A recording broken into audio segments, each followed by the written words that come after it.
اگر بیٹی پیدا ہو تو میرا نبی فرماتا ہے 3 بیٹیوں کی شادی کر دو تو جنت واجب ہو گئی، 10 بیٹوں کی شادی کرو تو جنت واجب کوئی نہیں، 3 بیٹیوں کی شادی کرو تو جنت واجب ہو گئی۔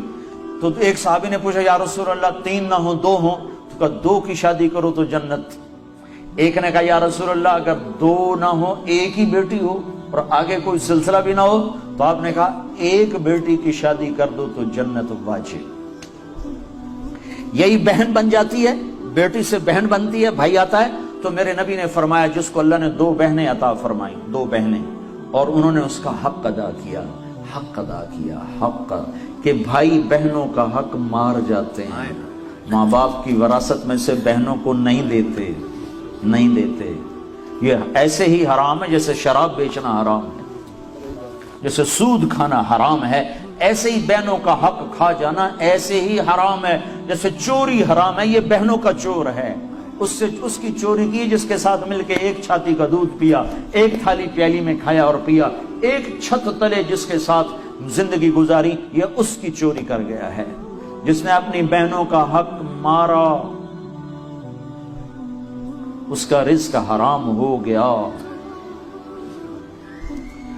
میں اپنے استاد صاحب کی خدمت میں جن سے میں نے تفسیر پڑھی، شہد لے کر گیا، 76-77 کی بات، برائمنڈ مرکز میں ہی مدرسہ ہے، مولانا جمشید صاحب۔ میں نے کہا حضرت یہ شہد لایا ہوں۔ کہاں سے لائے ہو؟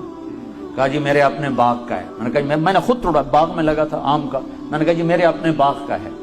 تو مجھ سے فرمایا تیرے باپ نے اپنی بہنوں کو زمین میں سے حصہ دیا تھا؟ 1 شہد کی بوتل اس وقت 10 روپے کی آ جاتی تھی۔ اور کتنا گہرا سوال کیا، یہ نہیں کہا ماشاءاللہ جزاک اللہ، یہ نہیں کہا تیرے باپ نے اپنی بہنوں کو زمین میں سے حصہ دیا تھا؟ اگر دیا تھا پھر تو یہ شہد حلال ہے، اور اگر نہیں دیا تھا تو سارا ہی حرام ہے، تو میں نہیں لوں گا، یہ مطلب تھا۔ ہاں بھائی تیرے ابا نے بہنوں کو زمینوں میں حصہ دیا تھا؟ میں نے کہا جی شکر ہے میرے ابا کی بہن ہی کوئی نہیں، ہوتی تو کوئی نہ دیتے، صرف 2 بھائی تھے، ساری جائیداد 2 بھائیوں کی، بہن تھی نہیں ان کی۔ میں نے کہا اچھا تو تیرے دادا نے اپنی بہنوں کو زمین میں سے حصہ دیا تھا؟ میں کہا میں جمعہ ہی کوئی نہ ہوں، اس لیے میرے کو کی پوچھی جانا، میرے جمن تو پہلے دی گل نہ پوچھو میرے کو۔ تو پھر ہنس پڑے، کہا اچھا ادھر رکھ دو۔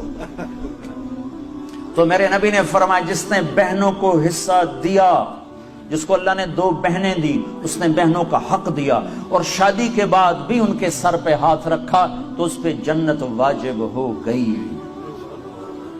پھر یہ بیٹی سے بہن، بہن سے بیوی ہے۔